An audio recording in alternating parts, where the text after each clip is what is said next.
Hello friends, Jharkhand board 2026 की तैयारी कर रहे सभी क्लास 10 विद्यार्थियों का इस एमसीक्यू टेस्ट सीरीज में हार्दिक स्वागत है। ये एमसीक्यू प्रैक्टिस वर्मा गैस पर आधारित है, जिसमें कुल 5 मॉडल सेट दिए गए हैं। आज हम मॉडल सेट 5 करेंगे, जिसमें 30 महत्वपूर्ण प्रश्नों को डिस्कस करेंगे।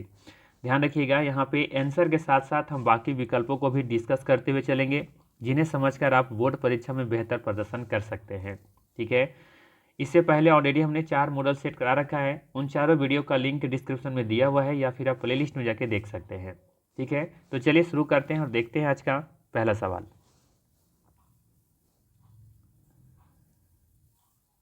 चलिए, आज का पहला सवाल है, उच्च कोटि का पॉलिश किया हुआ कांच का पृष्ठ कहलाता है। उच्च कोटि का पॉलिश किया हुआ कांच का पृष्ठ कहलाता है, क्या कहलाता है? कांच स्लैब, लेंस, दर्पण या इनमें से कोई नहीं। सिंपल सा सवाल पूछा जा रहा है आपसे कि अच्छी तरह से पॉलिश की हुई कांच की सतह को क्या कहते हैं? तो इसे दर्पण कहते हैं। क्या कहते हैं? दर्पण कहते हैं। ध्यान रखिएगा, विकल्प नंबर सी सही होगा। दर्पण वह होता है जिसमें कांच की एक सतह को अत्यधिक पॉलिश करके पीछे से चांदी या एल्युमिनियम की परत चढ़ाई जाती है, ताकि प्रकाश का परावर्तन हो सके। ठीक है, कांच स्लैब क्या है? कांच स्लैब ये साधारण कांच की मोटी पट्टी होती है, बस। इसके अलावा लेंस क्या है? तो लेंस से ध्यान रखिएगा, ये अपवर्तन करता है, परावर्तन नहीं। ठीक है, लेंस ये अपवर्तन करता है, परावर्तन नहीं करता है। ठीक है, साथ ही साथ ये भी ध्यान रखिएगा कि दर्पण जो है ना, दर्पण में बना प्रतिबिंब आभासी होता है। ठीक है, जैसे समतल दर्पण की बात हो रहा है यहाँ पे। चलिए आगे देखते हैं। वैसे दर्पण तो 3 प्रकार के होता है, समतल दर्पण, उत्तल दर्पण और अवतल दर्पण। उत्तल दर्पण और समतल दर्पण ये आभासी प्रतिबिंब बनाता है, जबकि अवतल दर्पण वास्तविक प्रतिबिंब बनाता है। ठीक है, अब वास्तविक बनाता है और आभासी दोनों बनाता है अवतल दर्पण, ध्यान रखिएगा। चलिए अगला सवाल है, उस दर्पण की फोकस दूरी क्या होगी जिसकी वक्रता त्रिज्या 32 सेंटीमीटर है? ठीक है, पिछला ही सेट में हमने बताया था कि फोकस निकालने के लिए इसका सूत्र है F बराबर R/2। ठीक है, तो यहाँ पे देखिए R क्या दे रखा है, वक्रता त्रिज्या क्या दे रखा है, रेडियस क्या दे रखा है इसका 32, तो F इक्वल टू हो जाएगा 32/2, अर्थात इसका फोकस निकल जाएगा 16 सेंटीमीटर। ठीक है, अर्थात विकल्प नंबर यहाँ पे देखेंगे तो सी सही हो जाएगा। ठीक है, सिंपल सा सवाल दे रखा था कि उस दर्पण की फोकस दूरी क्या होगी, यानी कि एफ क्या होगा जिसकी वक्रता त्रिज्या दे रखा है 32 सेंटीमीटर। तो हमने कहा ना कि फोकस जो होता है ये वक्रता त्रिज्या का आधा होता है, अर्थात 16 सेंटीमीटर इसका सही आंसर होगा। ठीक है, चलिए आगे देखते हैं। अगला सवाल है कि मोटर चालक के सामने कौन सा दर्पण लगा रहता है? मोटर चालक के सामने दर्पण कौन सा लगा रहता है? अवतल दर्पण, उत्तल दर्पण, समतल दर्पण या फिर परवैलिक दर्पण? सिंपल सा सवाल है कि वाहन के आगे साइड में कौन सा दर्पण होता है? ठीक है, तो याद रखिएगा ये उत्तल दर्पण होता है। कौन सा दर्पण होता है? ये उत्तल दर्पण होता है। विकल्प नंबर यहाँ पे भी सही होगा। इसके पीछे रीजन क्या है? तो यहाँ ध्यान रखिएगा, इसके पीछे रीजन होता है कि ये बड़ा क्षेत्र को दिखाता है, वस्तुएं छोटी दिखती हैं, दुर्घटना से बचाव में ये मदद करता है। ठीक है, चलिए आगे देखते हैं। यहाँ पे याद रखते हुए चलिएगा, उत्तल दर्पण में बना प्रतिबिंब हमेशा सीधा और आभासी होता है। ठीक है, चलिए आगे देखते हैं। अगला सवाल है, 1 मीटर फोकस दूरी वाले उत्तल लेंस की क्षमता होगी। 1 मीटर फोकस दूरी वाले उत्तल लेंस की क्षमता होगी, कितना होगा ये आपको बताना है। -1 डायोप्टर, 1 डायोप्टर, 2 डायोप्टर या फिर 1.5 डायोप्टर। तो यहाँ पे याद रखने की ज़रूरत है कि लेंस की जो क्षमता होता है, पावर होता है, इसका फार्मूला याद रखिएगा, P इक्वल टू होता है 1/f। ठीक है, तो P इक्वल टू f का मान कितना दे रखा है? 1 ही दे रखा है, तो 1 से कट करके आएगा 1, अर्थात इसका जो लेंस जो होगा क्षमता होगा, पावर होगा, वो कितना होगा? 1 होगा। ठीक है, दूसरा चीज़ ध्यान रखिएगा कि माइनस में होगा या प्लस में होगा। तो उत्तल लेंस की बात हो रहा है, उत्तल लेंस कन्वर्ज करता है, कन्वर्जिंग लेंस होता है, अर्थात ये प्लस में आएगा, अर्थात विकल्प नंबर यहाँ पे बी सही होगा, 1 डायोप्टर। ठीक है, मतलब ये कि अगर यहाँ पे सवाल में रहता अवतल लेंस, ठीक है, 1 मीटर फोकस दूरी वाले अवतल लेंस की क्षमता कितनी होगी, तब होता -1 डायोप्टर। ठीक है, चलिए अगला सवाल देखते हैं। अगला सवाल है, मानव नेत्र की समान दृष्टि के लिए दूर बिंदु कितनी दूरी पर होता है? सवाल अच्छे से पढ़िएगा, सवाल है कि मानव नेत्र की समान दृष्टि के लिए दूर बिंदु कितनी दूरी पर होता है। दूर बिंदु पूछा जा रहा है, निकटतम बिंदु नहीं। दूर बिंदु पूछे तो अनंत होगा, ठीक है। अगर निकट पूछे तब आपका आंसर होगा 25 सेंटीमीटर। सवाल अच्छे से पढ़ के दीजिएगा आंसर। सवाल में साफ लिखा है कि मानव नेत्र की समान दृष्टि के लिए दूर बिंदु, यानी आप कितनी दूरी तक देख सकते हैं। हम लोग तो चांद तारे भी देख सकते हैं, तो ये बिंदु क्या है, अनंत बिंदु होता है, ठीक है। अगर निकट पूछे, निकट बिंदु कितना होता है, तो 25 सेंटीमीटर। चलिए अगला सवाल है, दीर्घ दृष्टि दोष को किस लेंस से दूर किया जाता है। ट्रिक बताया था ना इसके लिए कि अगर निकट है, अगर निकट कहे और अगर दूर कहे या फिर दीर्घ कहे, तो निकट मतलब 3 अक्षर का है तो 4 अक्षर लेके चलिए अवतल वाला, 1 अक्षर बढ़ाना था। दूर है तो उत्तल, ठीक है। तो यहाँ क्या पूछा है, दीर्घ दृष्टि दोष अर्थात दूर दृष्टि दोष अर्थात उत्तल लेंस लेके चलेंगे। विकल्प नंबर ए सही होगा। अगर निकट कहता तो अवतल लेंस होता। विकल्प नंबर ए यहाँ पे बिल्कुल ही सही हो जाएगा, ठीक है। यहाँ पे ये भी याद रखना है कि दीर्घ दृष्टि दोष में दूर की वस्तु दिखता है, पास का नहीं दिखता। निकट दृष्टि दोष में निकट की वस्तु दिखता है, दूर का नहीं दिखता है, ठीक है। चलिए आगे देखते हैं। अगला सवाल है, खतरे के निशान के रूप में किस रंग का प्रयोग किया जाता है। खतरे के निशान के लिए किस रंग का प्रयोग किया जाता है, बैगनी, लाल, पीला या फिर हरा। सही आंसर हो जाएगा इसका लाल रंग, ठीक है। लाल रंग दूर से भी साफ दिखाई देता है और चेतावनी देता है, अर्थात यहाँ पे विकल्प नंबर बी सही हो जाएगा, ठीक है। चलिए अगला सवाल है, ओम किसका सही मात्रक है। ओम किसका असही मात्रक है, ऊर्जा का, प्रतिरोध का, धारा का या में से कोई नहीं। तो सभी को पता होगा ओम किसका सही मात्रक है, ओम है प्रतिरोध का, ठीक है। विकल्प नंबर यहाँ पे बी सही हो जाएगा, ठीक है। जबकि ऊर्जा किसका है, ऊर्जा है कार्य का, कार्य का असही मात्रक जूल होता है। जबकि धारा का अच्छा यहाँ पे थोड़ा सा क्षमा चाहूँगा, यहाँ पे ऊर्जा का या फिर कार्य का दोनों का होता है जूल होता है, ठीक है, जूल। जबकि धारा किसका है, धारा का ऐसा ही मात्रक होता है एम्पियर, ठीक है। प्रतिरोध का ओम का ऐसा ही मात्रक क्या होता है, प्रतिरोध होता है, ठीक है। जबकि ऊर्जा किसका है, जूल का, ऊर्जा का क्या होगा, जूल होगा। धारा का सही मात्रक क्या हो जाएगा, एम्पियर हो जाएगा, ठीक है। चलिए अगला सवाल लेते हैं। सवाल है कि विद्युत परिपथ में एमीटर को किस क्रम में जोड़ा जाता है। बार बार मैं बता रहा हूँ कि विद्युत धारा में एमीटर को श्रेणी क्रम में जोड़ा जाता है, जबकि वोल्ट मीटर को पार्श्व क्रम में जोड़ा जाता है, ठीक है। तो विकल्प नंबर ए यहाँ पे सही होगा, ठीक है।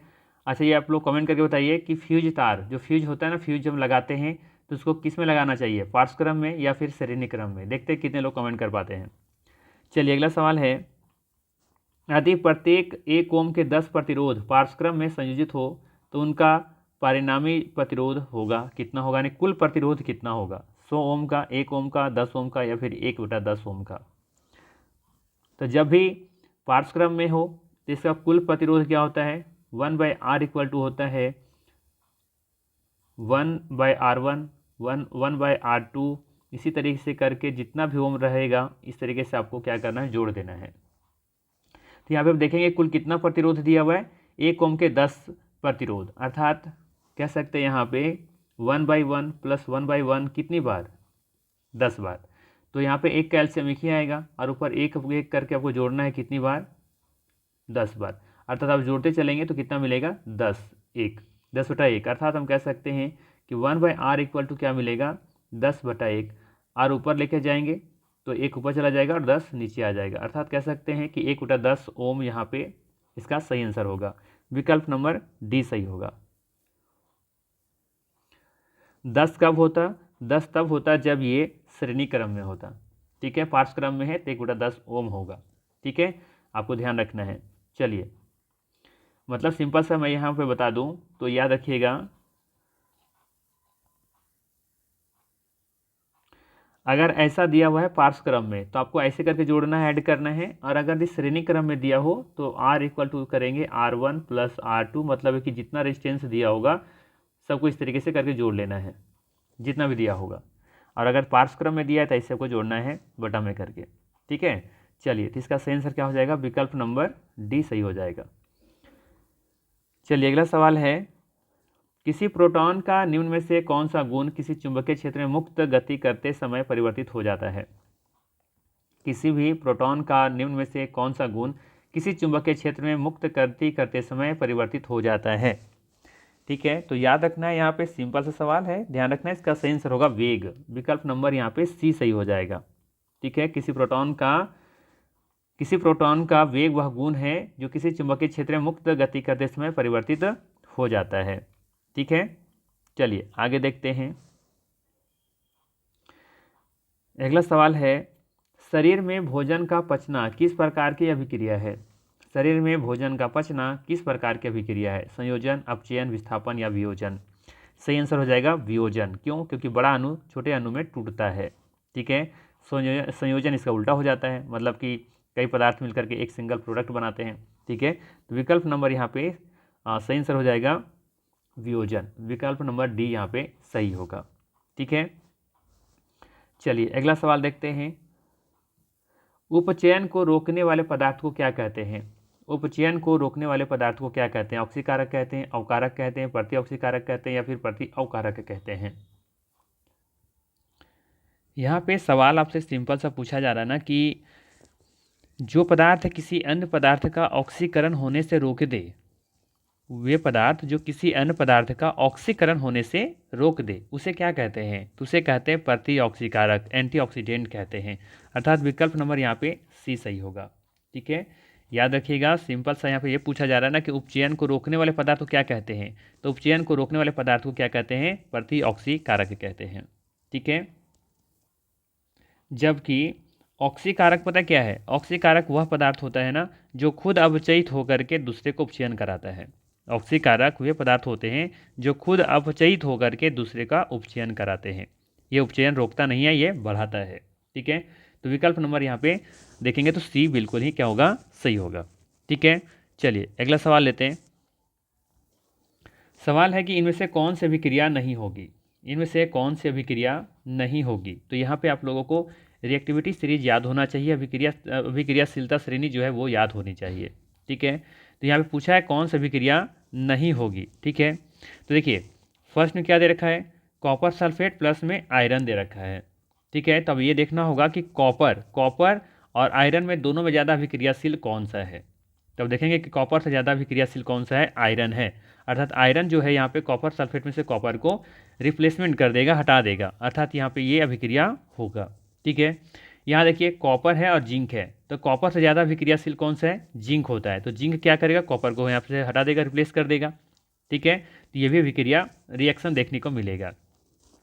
इस बार देखिए यहाँ पर आयरन है और जिंक है, तो आयरन से ज़्यादा जो रिएक्टिव होता है वो जिंक होता है, तो जिंक भी क्या करेगा? आयरन को हटा देगा। ठीक है, इसके बाद यहाँ से देखेंगे तो जो जिंक है, ठीक है, डी विकल्प में देखिए जिंक है और कॉपर है, तो कॉपर से ज़्यादा रिएक्टिव होता है जिंक, तो जिंक यहाँ से हटेगा ही नहीं। जब हटेगा ही नहीं तो मतलब है कि ये रिएक्शन यहाँ पे नहीं होने वाला है। तो विकल्प नंबर यहाँ पे डी सही हो जाएगा, याद रखिएगा। यहाँ पे आप लोग एक लिस्ट ले लीजिए ताकि रिवीजन हो जाए आप लोगों का। ठीक है, सबसे पहला क्या है? पोटेशियम। रिएक्टिविटी सीरीज में सबसे ऊपर कौन सा आता है? पोटेशियम आता है। फिर आता है सोडियम, फिर कैल्शियम, मैग्नीशियम, ठीक है, एल्युमिनियम, इसके बाद है जिंक, इसके बाद है फेरस, इसके बाद है आपका लेड, फिर है कॉपर और देन है आपका यहाँ से ये आपका गोल्ड। ठीक है, यहाँ पे थोड़ा सा करेक्शन कर लीजिए, एक और ले लीजिए चांदी, और चांदी के नीचे रखिए गोल्ड को, सोना को। तो potassium, sodium, calcium, magnesium, aluminium, zinc, ferrous, ठीक है, आयरन जिसे कहते हैं, लेड, कॉपर, और ये चांदी, और ये हो गया आपका सोना। ठीक है, तो ये आप सीरीज याद रखिए।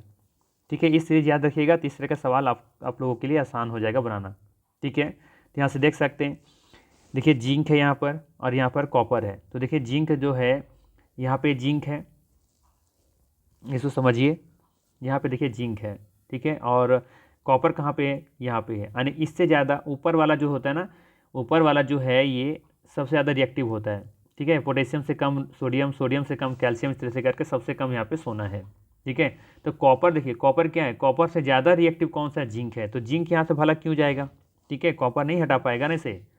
तो ये आपको याद रखना, तो ये सीरीज आप याद रखिए, potassium, sodium, calcium, magnesium, aluminium, zinc, ferrous, lead, copper और आपका है यहाँ सिल्वर और गोल्ड, ठीक है।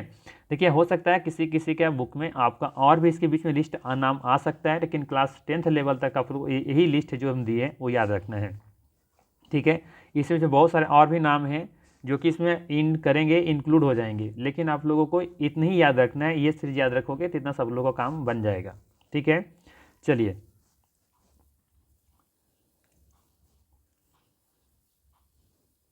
अगला सवाल लेते हैं। सवाल रहेगा कि संतरा में कौन सा अम्ल पाया जाता है, संतरा में कौन सा अम्ल पाया जाता है, एसिटिक अम्ल, सिट्रिक अम्ल, टार्ट्रिक अम्ल या फिर लैक्टिक अम्ल।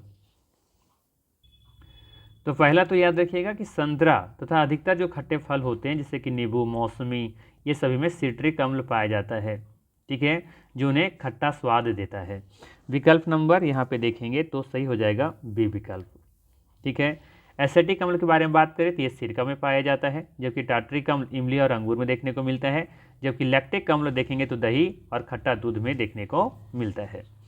चलिए अगला सवाल है, क्षारीय विलयन का पीएच मान कितना होता है, तो क्षारीय विलयन का पीएच मान 7 से अधिक होता है, जबकि जो आपका अम्लीय विलयन होता है उसका पीएच मान 7 से कम होता है, जबकि लवण का 7 होता है। चलिए अगला सवाल है, जिप्सम का रासायनिक सूत्र क्या है, जिप्सम का रासायनिक सूत्र क्या है, ये तो आसान सा सवाल है। इसका सही जवाब हो जाएगा विकल्प number A, calcium sulphate 2H2O, ठीक है। इसी को अगर आप हीट करते हैं, ठीक है, अगर आप इसे हीट करते हैं तो कैल्शियम सल्फेट आपको मिलेगा ½ H2O, अर्थात विकल्प नंबर जो सी दिख रहा है ना, ये प्लास्टर ऑफ पेरिस का सूत्र है, ठीक है। जिप्सम को जब आप गर्म करते हैं तो प्लास्टर ऑफ पेरिस बनाते हैं या बनता है, ठीक है। चलिए आगे देखते हैं। अगला सवाल है कि कौन सा विद्युत का सर्वोत्तम चालक है, कौन सा विद्युत का सर्वोत्तम अर्थात सबसे अच्छा चालक है, कॉपर, फेरस, एल्युमिनियम, जिंक। तो जिंक कम चालक है, उतना अच्छा चालक नहीं है, ठीक है, और सबसे अच्छा चालक बात करें तो एल्युमिनियम होता है और उसके बाद आप देखेंगे तो कॉपर होता है, ठीक है। तो सबसे अच्छा चालक कौन सा है यहाँ पे, तो दिए गए विकल्पों में से कौन सा हो जाएगा, कॉपर हो जाएगा। अगर ये आपका सिल्वर होता तो सिल्वर सही होता, ठीक है, लेकिन सिल्वर यहाँ पे नहीं दिया हुआ है,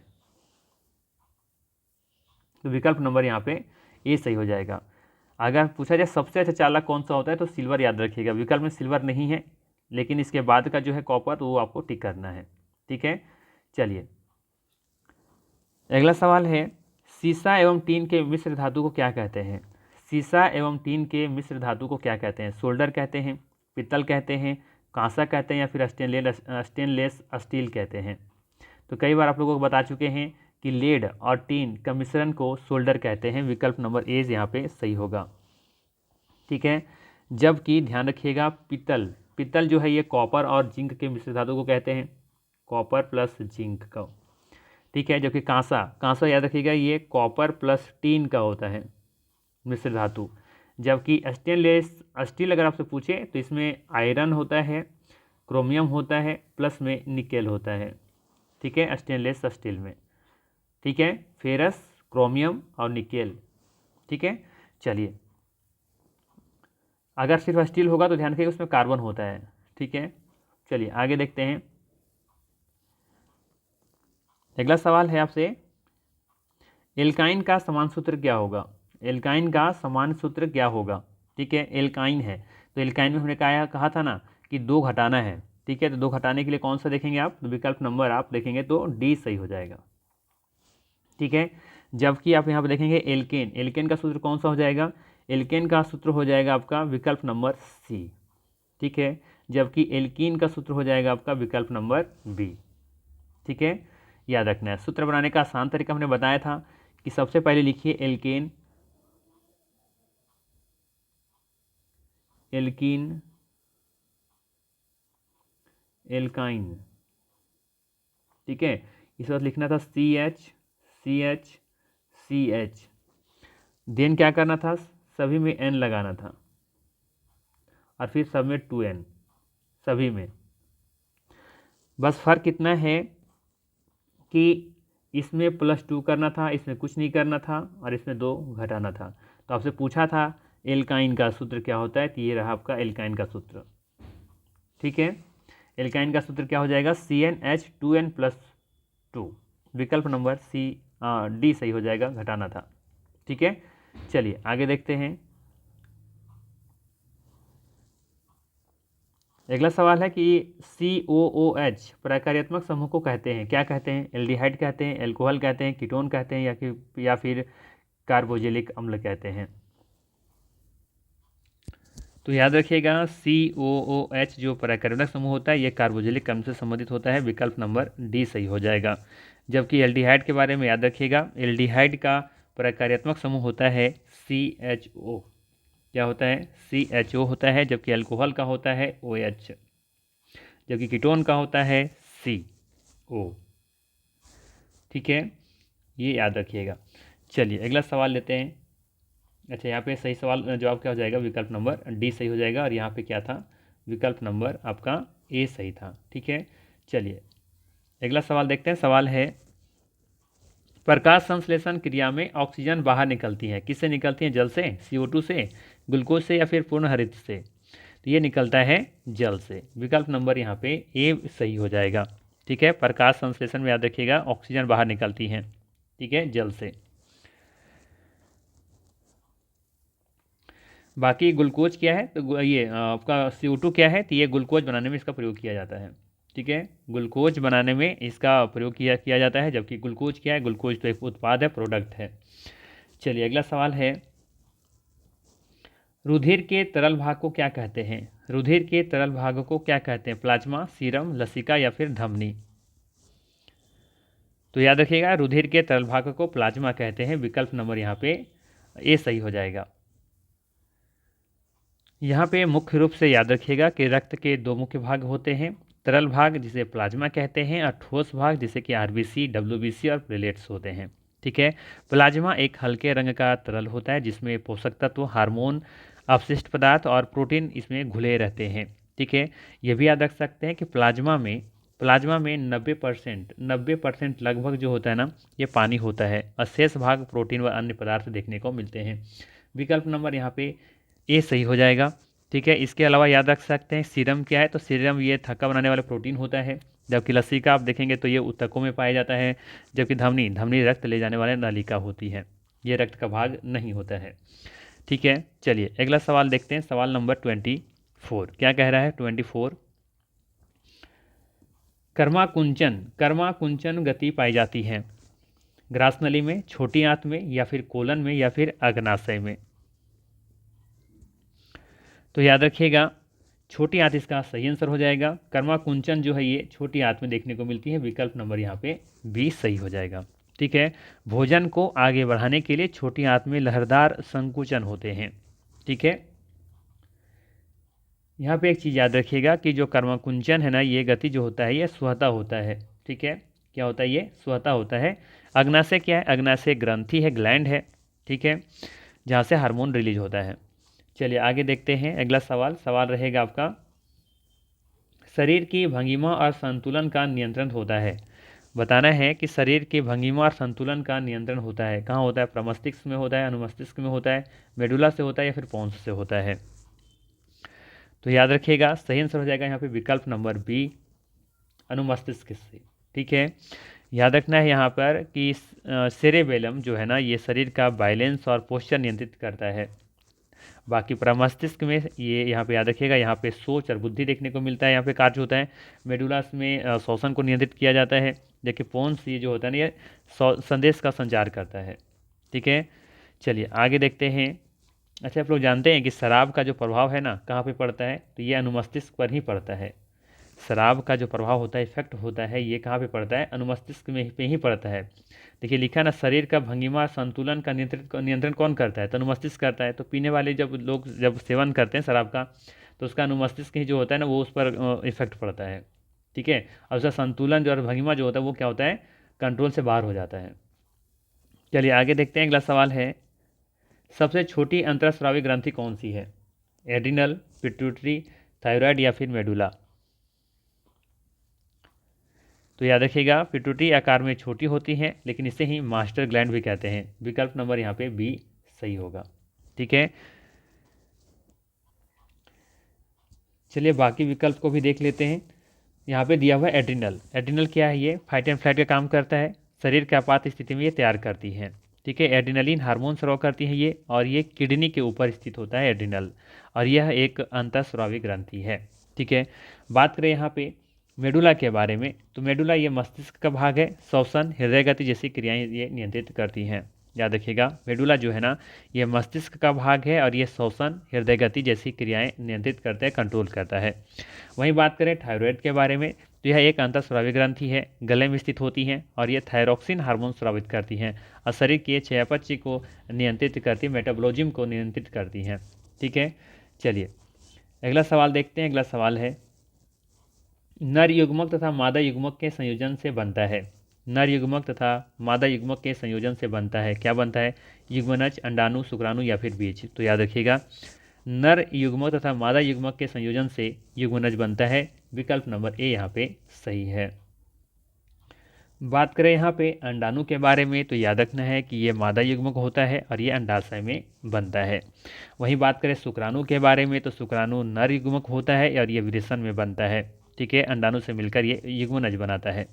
वहीं बात करें बीज के बारे में, तो बीज के बारे में याद रखना है कि यह पौधे में पाया जाता है और निषेचन के बाद विकसित संरचना होती है, नए पौधे को ये जन्म दे सकता है। चलिए अगला सवाल लेते हैं। सवाल है 28 नंबर, कौन पुंकेसर का भाग नहीं है? वर्तिका, वर्तिकाग्र, परागकोश या इनमें से सभी? तो यहाँ पे इनमें से सभी देख करके कन्फ्यूज नहीं करना है, याद रखना है पुंकेसर का भाग परागकोश होता है, वर्तिका और वर्तिकाग्र नहीं होता है। विकल्प नंबर यहाँ पे सी सही होगा। ठीक है, पहला तो याद रखना है कि वर्तिका के बारे में जिसे स्टाइल कहते हैं, ये स्त्री केसर का भाग होता है, वर्तिकाग्र को अंडाशय से जोड़ती हैं और पराग नालिका इसी से होकर के गुजरती हैं। ठीक है, वर्तिका के बारे में याद क्या रखना है? याद रखना है कि ये स्त्री केसर का भाग है, वर्तिकाग्र को अंडाशय से जोड़ती हैं और पराग नालिका इसी से होकर के गुजरती हैं वर्तिका से। ठीक है, वर्तिकाग्र क्या है? ये स्त्री केसर का ऊपरी भाग है और परागकण यहीं पे चिपकते हैं। परागकण की जो शुरुआत है ना, वर्तिकाग्र से ही शुरू होती है। ये ऊपर वाला जो भाग होता है ना, यही है वर्तिकाग्र। वर्तिकाग्र मतलब आगे का भाग, तो यहीं पे आप देखेंगे तो परागकण यहीं पे चिपकते हैं, और ये आपका जो भाग दिख रहा है डंठल जैसा, ये आपका वर्तिका है, और इसी से हो करके आप देखेंगे तो परागकण जो है वो पहुँचते हैं आगे। ठीक है, मतलब कह सकते हैं कि पराग नलिका इसी से होकर के गुजरती हैं। ठीक है, परागकोश तो मैंने बता ही दिया कि क्या है, ये पुंकेसर का भाग है, इसमें परागकण बनते हैं। परागकण नर युग्मक को वहन करते हैं, परागकण जो है ना नर युग्मक को वहन करते हैं। चलिए आगे देखते हैं। किसी जीव की जीनी संरचना कहलाती हैं, बताना है किसी जीव की जीनी संरचना कहलाती हैं, क्या कहलाती हैं? फेनोटाइप, जीनोटाइप, आनुवांशिकता या फिर विभिन्नता? तो याद रखिएगा सही आंसर हो जाएगा जीनोटाइप। किसी जीव की जीनी संरचना को क्या कहते हैं? जीनोटाइप कहते हैं। विकल्प नंबर यहाँ पे बी सही हो जाएगा। यहाँ पे याद रखिएगा किसी जीव में उपस्थित सभी जीनों का समूह होता है, यह आनुवांशिक जानकारी को दर्शाता है, यही लक्षणों का आधार बनाता है जीनोटाइप। ठीक है, ये क्या करता है? लक्षणों का आधार बनाता है। ठीक है, और ये आनुवांशिक जानकारी को दर्शाता है। ठीक है, बात करें फेनोटाइप के बारे में, तो फेनोटाइप के बारे में याद रखना है कि जीव के बाहर दिखाई देने वाला लक्षण है, जबकि जीनोटाइप जीव के अंदर जो दिखाई नहीं देता है।